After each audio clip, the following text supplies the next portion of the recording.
Caros irmãos e irmãs, essa narrativa da paixão que nós acabamos de acompanhar levanta para nós umas questões. Foi uma morte profundamente impactante. A morte de Jesus, um forte impacto. Quando nós ouvimos essa narrativa, podemos deixar de ter exatamente esses sentimentos. Jesus causa um impacto com a sua morte para aqueles que esta morte desejaram. O Evangelho de hoje nos mostra, fala até nomes.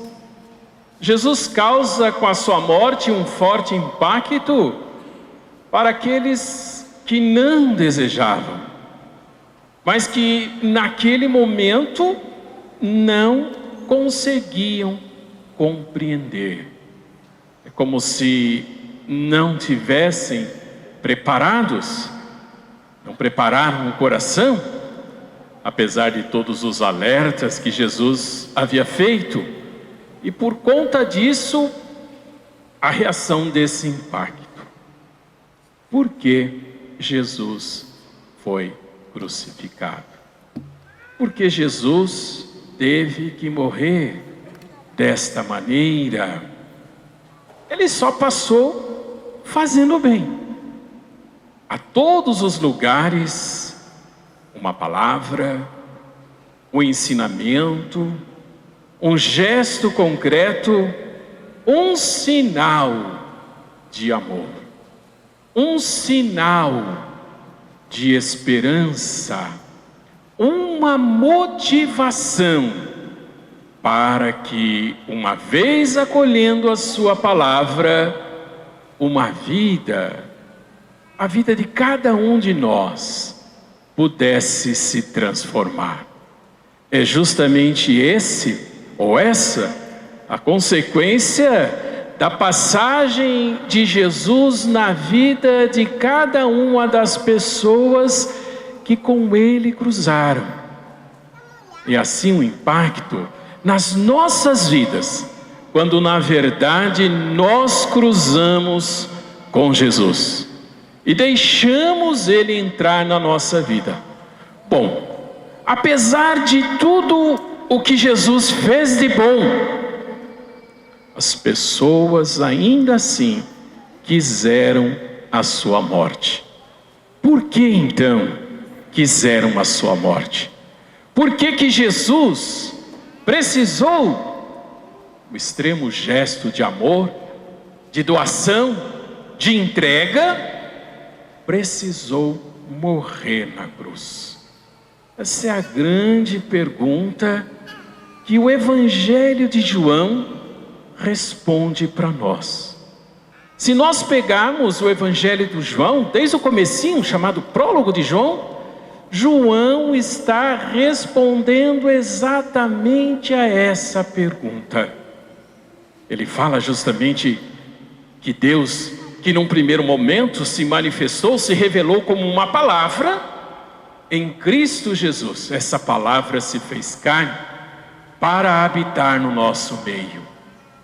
E aí, João diz assim: ele veio como uma luz, ele veio para iluminar, mas os seus não quiseram esta luz, preferiram as trevas ao invés da luz, ou rejeitaram. Daí a resposta: Jesus veio para iluminar.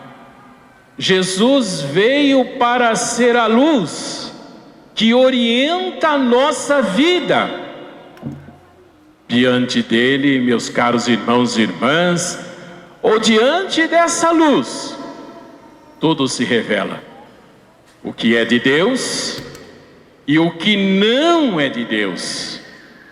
E aquilo que não é de Deus é justamente aquilo que trama a morte de Jesus. Jesus causou com a tua vida também um forte impacto. não foi só a sua morte. E o impacto provocado justamente pela profundidade da proposta que Ele tem para nós, para as nossas vidas. E diante do anúncio, diante daquilo que Jesus se propõe, diante daquilo que Jesus anuncia e propõe para nossas vidas, nós somos chamados a nos posicionarmos, acolhendo a sua palavra, deixando que a nossa vida seja transformada por ela. Ou, ao contrário, numa dureza de coração, não deixar a palavra de Deus transformar a nossa vida. A questão de Jesus começou, evidentemente, com as lideranças dos judeus da sua época. Jesus propunha uma maneira totalmente nova de entender a vida, a fé e o seguimento em Deus. E ao propor, meus caros irmãos e irmãs, Jesus começou a incomodar. As pessoas tinham posições enraizadas, as pessoas tinham posições de uma certa maneira, como que petrificadas. E diante das mudanças que propunha Jesus, essas mesmas lideranças se sentiram ameaçadas. O Evangelho de João, diferente dos outros 3 evangelhos, coloca o ponto central, a questão dos sumos sacerdotes. Começa aí justamente a trama de pessoas que se sentiram ameaçadas. O Evangelho de João, logo no comecinho, depois desse prólogo de falar da palavra que se fez carne, logo no comecinho ele fala de Jesus, no auge da sua missão, expulsando os vendilhões do templo. Aí a questão que assustou o sumo sacerdote: como assim? O maior beneficiado daquele sistema, daquela estrutura religiosa, era justamente essa elite que se vê ameaçada. Jesus passa a ser então uma forte ameaça que precisaria ser eliminada. Todo o resto, meus caros irmãos e irmãs, são tramas, são, digamos assim, armações, pessoas que se deixam conduzir nas acusações feitas a Jesus, somente mentiras. Diante de Pilatos, que poderia ou deveria ter o senso da justiça, covardia que leva e acentua essas situações de mortes. É interessante, no diálogo de Pilatos com a multidão do povo, isso fica muito claro. Ele quer soltar, ele é o único que poderia soltar, mas era o único também que poderia condenar.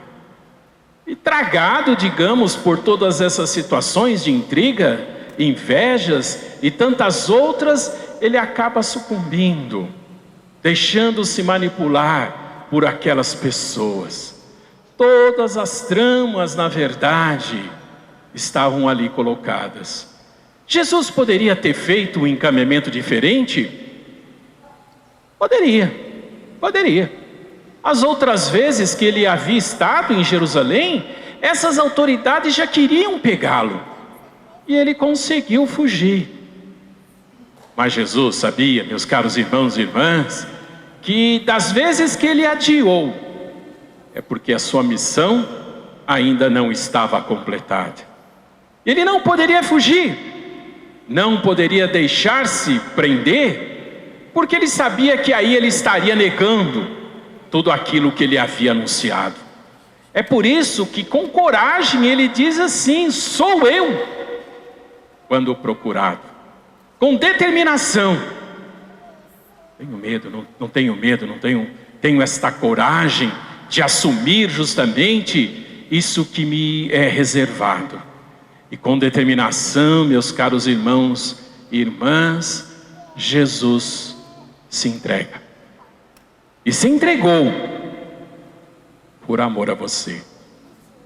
Por amor a cada um de nós.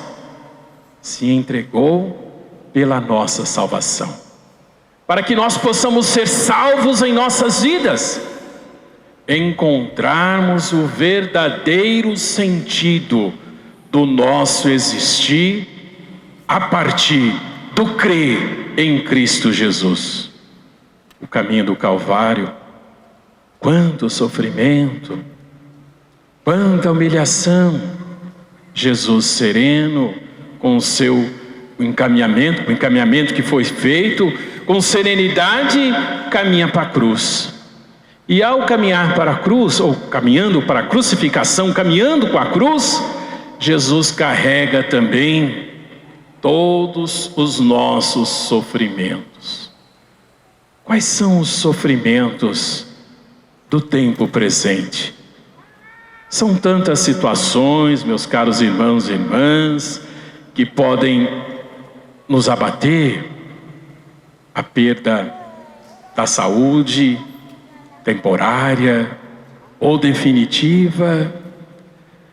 Situações de desavenças, que é cruz maior, que casal que não se acerta, que família que não consegue estar unida, que é sofrimento maior numa família que tenha filhos perdidos nas drogas, nos vícios, que é situação de sofrimento maior de que uma família que sente, percebe, convive com alguém muito querido que está ficando ou já está comprometida com Alzheimer, por exemplo, de ver o ente querido se apagando dia a dia, que é situação de sofrimento, meus caros irmãos e irmãs, do desemprego.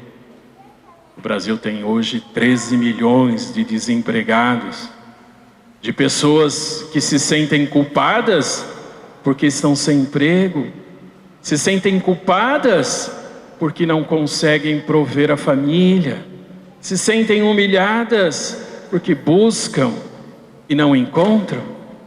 O que fazer? Perder a esperança? Deixar de acreditar? Entregar os pontos? Não, meus caros irmãos e irmãs, continuar acreditando. Continuar acreditando que, apesar de todas as possíveis perdas que nós possamos ter em nossas vidas, que nós possamos passar em nossas vidas, uma coisa nós jamais perderemos: a certeza do amor de Deus por cada um de nós. Essa certeza nasce justamente aos pés da cruz.